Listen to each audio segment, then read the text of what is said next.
आधी रात थी, नदी का किनारा था, आकाश के तारे स्थिर थे और नदी में उनका प्रतिबिंब लहरों के साथ चंचल।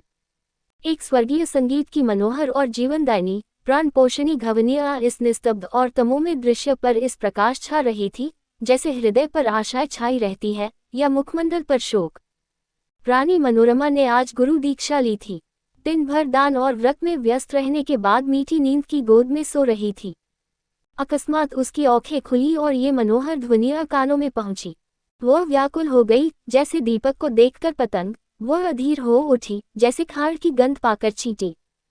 वह उठी और द्वारपालों एवं चौकीदारों की दृष्टियां बचाती हुई राजमहल से बाहर निकल आई, जैसे वेदनापूर्ण क्रंदन सुनकर आंखों से आंसू निकल जाते हैं। सरिता तट पर कंटीली झाड़ियां थीं, ऊंचे कगारे थे, भयानक जंतु थे, और उनकी डरावनी आवाजें। शव थे और उनसे भी अधिक भयंकर उनकी कल्पना।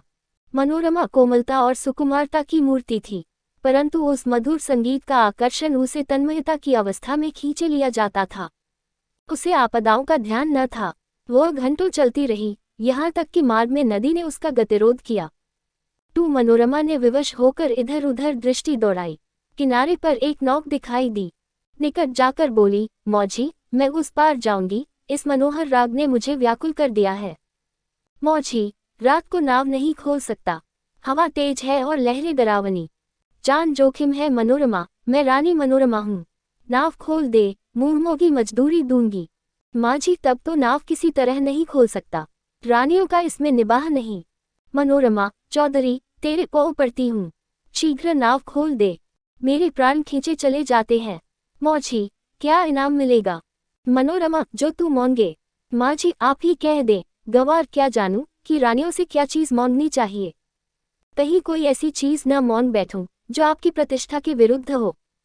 मनोरमा, मेरा ये हार अत्यंत मूल्यवान है, मैं इसे खेवे में देती हूँ। मनोरमा ने गले से हार निकाला, उसकी चमक से मौजी का मुखमंडल प्रकाशित हो गया, वह कठोर और काला मुख, जिस पर झुर्रियां पड़ी थी। अचानक मनोरमा को ऐसा प्रतीत हुआ मानो संगीत की ध्वनि और निकट हो गई हो। कदाचित कोई पूर्ण ज्ञानी पुरुष आत्मानंद के आवेश में उस सरिता तट पर बैठा हुआ उस निस्तब्ध निशा को संगीत पूर्ण कर रहा है। रानी का हृदय उछलने लगा। आह, कितना मनोमुग्धकर राग था। उसने अधीर होकर कहा, माँझी, अब देर न कर, नाव खोल, मैं एक क्षण भी धीरज नहीं रख सकती। मौजी, इस हार हो लेकर मैं क्या करूँगा? मनोरमा, सच्चे मोती हैं। माँझी, ये और भी विपत्ति है। माँझी गले में पहन कर पड़ोसियों को दिखाएगी, वह सब दाह से जलेंगी, उसे गालियां देंगी। कोई चोर देखेगा तो उसकी छाती पर सौंप लौटने लगेगा। मेरी सुनसान झोपड़ी पर दिन दहाड़े डाका पड़ जाएगा, लोग चोरी का अपराध लगाएंगे। नहीं, मुझे ये हारना चाहिए। मनोरमा, तो जो कुछ तू मांग वही दूंगी, लेकिन देर न कर, मुझे अब धैर्य नहीं है, प्रतीक्षा करने की तनिक भी शक्ति नहीं है। इन राग की एक एक तान मेरी आत्मा को तड़पा देती है। मौजी, इससे भी अच्छी कोई चीज दीजिए। मनोरमा, अरे निर्दयी, तू मुझे बातों में लगाए रखना चाहता है। मैं जो देती है वह लेता नहीं, स्वयं कुछ मांगता नहीं। तुझे क्या मालूम मेरे हृदय की इस समय क्या दशा हो रही है। मैं इस आत्मिक पदार्थ पर अपना सर्वस्व न्यौछावर कर सकती हूँ। माँझी, और क्या दीजिएगा? मनोरमा, मेरे पास इससे बहुमूल्य और कोई वस्तु नहीं है, लेकिन तू अभी नाव खोल दे तो प्रतिज्ञा करती हूँ कि तुझे अपना महल दे दूंगी, जिसे देखने के लिए कदाचित तू भी कभी गया हो। विशुद्ध श्वेत पत्थर से बना है, भारत में इसकी तुलना नहीं।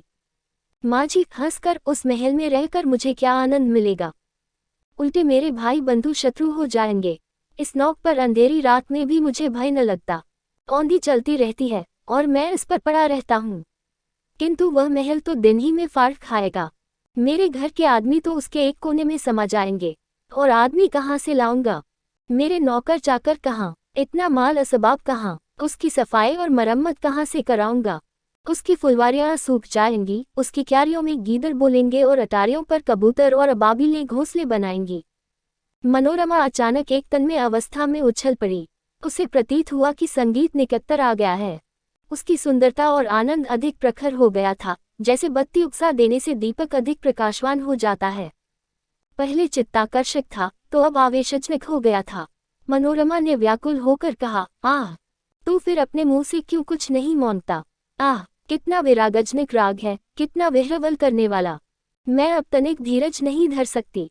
पानी उतार में जाने के लिए जितना व्याकुल होता है, श्वास हवा के लिए जितनी विकल होती है, गंध उड़ जाने के लिए जितनी व्याकुल होती है, मैं उस स्वर्गीय संगीत के लिए उतनी व्याकुल हूँ। उस संगीत में कोयल की सी मस्ती है, पपीहे की सी वेदना है, श्यामा की सी विह्वलता है, इससे झरनों का सा जोर है, औंधी का सा बल। इसमें वह सब कुछ है, इससे विवेकाग्नि प्रज्वलित होती, जिससे आत्मा समाहित होती है और अंतःकरण पवित्र होता है। मौझी, अब एक क्षण का भी विलंब मेरे लिए मृत्यु की यंत्रणा है। शीघ्र नौक खोल, जिस सुमन की यह सुगंध है, जिस दीपक की यह दीप्ति है, उस तक मुझे पहुंचा दे।